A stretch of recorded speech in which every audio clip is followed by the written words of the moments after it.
Chapter 6 Into the Forest. I wish that Macready would hurry up and take all these people away, said Susan presently. I'm getting horribly cramped. And what a filthy smell of camphor, said Edmund. I expect the pockets of these coats are full of it, said Susan, to keep away the moths. There's something sticking into my back, said Peter. And isn't it cold, said Susan. Now that you mention it, it is, said Peter. And hang on, it's wet too. What's the matter with this place? I'm sitting on something wet. It's getting wetter every minute. He struggled to his feet. Let's get out, said Edmund. They've gone. Uh-oh, said Susan suddenly, and everyone asked her what was the matter. I'm sitting against a tree, said Susan, and look, it's getting light over there. By Jove, you're right, said Peter. And look there, and there, it's trees all around, and this wet stuff is snow. Why, I don't believe we've got into Lucy's wood after all. And now there was no mistaking it, and all four children stood blinking in the daylight of a winter day. Behind them were coats hanging on pegs, and in front of them were snow-covered trees. Peter turned at once to Lucy. I apologise for not believing you, he said. I'm sorry. Will you shake hands? Of course, said Lucy, and did. And now, said Susan, what do we do next? Do? Said Peter. Why, go and explore the wood, of course. Oh, said Susan, stamping her feet. It's pretty cold. What about putting on some of these coats? They're not ours, said Peter doubtfully. I am sure nobody would mind, said Susan. It isn't as if we wanted to take them out of the house. We shan't take them even out of the wardrobe. I never thought of that, Sue, said Peter. Of course. Now you put it that way, I see. No one could say you had bagged a coat as long as you leave it in the wardrobe where you found it. And I suppose this whole country is in the wardrobe. They immediately carried out Susan's very sensible plan. The coats were rather too big for them, so that they came down to their heels and looked more like royal robes than coats.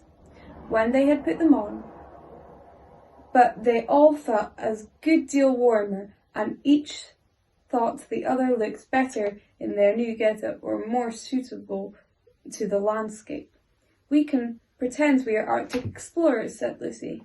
This is going to be exciting enough without pretending, said Peter, as he began leading the way forward into the forest. There was heavy, darkish clouds overhead, and it looked as if there might be snow before night. I say, began Edmund presently, ought we to be bearing a bit more to the left, that is, if we are aiming for the lamp-post? He had forgotten for the moment that he must pretend never to have been in the wood before.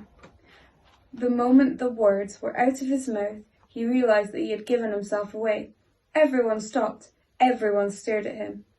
Peter whistled. So you really were here, he said. That time Lou said she'd met you in here, and you made out she was telling lies. There was a dead silence.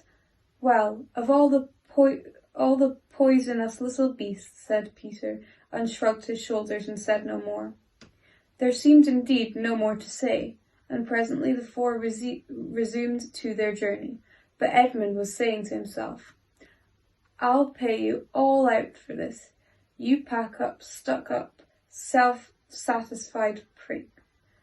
Where are we going anyway? Said Susan, chiefly for the sake of challenging the subject. I think Lou ought to be the leader, said Peter. Goodness knows she deserves it. Where will you take us, Lou? What about going to see Mr. Tumnus, said Lucy. He's the nicest faun I told you about. Everyone agreed to this, and off they went, walking briskly and stamping their feet. Lucy proved a good leader.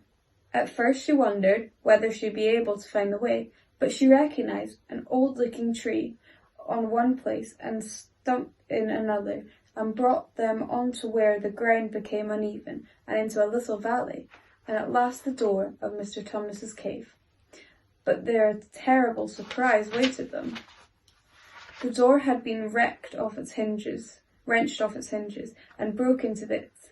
Inside, the cave was dark and cold, and had the damp feel and smell of a place that had not been lived in for several days. Snow had lifted from the doorway, and was heaped on the floor. Mixed with something black which turned out to be charred sticks and ashes from the fire. Someone had apparently flung it around the room and then stamped it out. The crockery lay smashed on the floor, and the picture of the fawn's father had been slashed into shreds with a knife. "This is a pretty good washout," said Edmund. "Not much good coming here." "What is this?" said Peter, stooping down. He had just noticed a piece of paper which had been nailed through the carpet to the floor. "Is there anything written on it?" asked Susan. "Yes, I think there is," answered Peter. "But I can't read it in this light. Let's get out into the open air." They all went out in the daylight and crowded round Peter as he read out the following words. "Occupant of these premises, the Fawn Tumnus, is under arrest and awaiting his trial on charge of high treason against Her Imperial Majesty, Jadis, Queen of Narnia, Catalina of Cair Paravel, Empress of the Lone Islands, also of comforting her said Majesty's enemies, harbouring spies and fraternizing with humans. Signed, Malgrim, Captain of the Secret Police. Long live the Queen." The children stared at each other. I don't know that I'm going to like this place after all," said Susan. "Who is this Queen, Lou?" said Peter. "Do you know anything about her?" "She isn't a real queen at all," answered Lucy. "She's a horrible witch, the White Witch. Everyone, all the wood people, hate her. She has made an enchantment over the whole country, so that it is always winter here, and never Christmas." I wonder if there's any point going on," said Susan. "I mean, it doesn't seem particularly safe here, and it looks as if it won't be much fun either. And it's getting colder every minute, and we've got nothing to eat. What about just going home?" "Oh, but we can't, said Lucy suddenly. "Don't you see? We can't just go home, not after this. It is all on my account that the poor fawn has got into this trouble. He hid me from the witch and showed me the way back. That's what it means by comforting the Queen's enemies and fraternizing with humans. We simply must try to rescue him."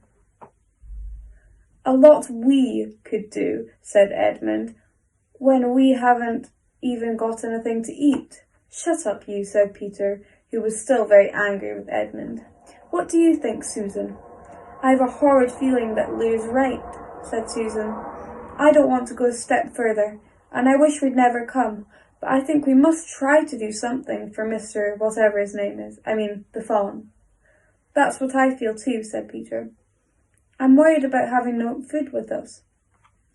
"I'd vote for going back and getting something from the larder. Only there doesn't seem to be any certainty of getting into this country again once you get out of it. I think we'll have to go on." "So do I," said both of the girls. "If only we knew where the poor chap was imprisoned," said Peter. They were also wondering what to do next, when Lucy said, "Look, there's a robin with such a red breast. It's the first bird I've seen here. I say, I wonder, can birds talk in Narnia?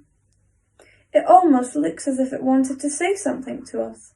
Then she turned to the robin and said, "Please, can you tell us where Tumnus the fawn has gone?" And as she said this, she took a step towards the bird, and it at once flew away, but only as far as the next tree. There it perched and looked at them very hard, as if it understood all that they had been saying. Although, without noticing that they had done so, the 4 children went a step or 2 nearer to it. At this point, the robin flew away again to the next tree, and once more landed on a very hard. You could have found a robin with a redder chest or a brighter eye. "Do you know," said Lucy, "I really believe he means us to follow him." "I've an idea he does," said Susan. "What do you think, Peter?" "Well, we might as well try," answered Peter. The robin appeared to understand the matter thoroughly. It kept going from tree to tree, always a few yards ahead of them, but always so near that they could easily follow it. In this way it led them on, slightly downhill. Wherever the robin alighted, a little shower of snow would fall off the branch. Presently the clouds parted overhead, and the winter sun came out, and the snow all around them grew dazzlingly bright. They had been travelling in this way for about half an hour, with the 2 girls in front, when Edmund said to Peter, If you're not still too high and mighty to talk to me, I've something to say which you'd better listen to. What is it? Asked Peter. Hush, not so loud, said Edmund. There's no good frightening the girls. But have you realised what we're doing? What? Said Peter, lowering his voice to a whisper. We're following a guide we know nothing about. How do we know which side that bird is on? Why shouldn't it be leading us into a trap? That's a nasty idea. Still, a robin, you know, they're good birds in all stories I've ever read. I'm sure a robin wouldn't be on the wrong side. If it comes to that, which is the right side? How do we know that the fawns are in the right and the queen, yes, I know we've been told she's a witch, is in the wrong? We don't really know anything about her either. The fawn saved Lucy. He said he did, but how do we know? And there's another thing too. Has anyone the least idea the way home from here? Great Scott, said Peter. I haven't thought of that. And no chance of dinner either, said Edmund.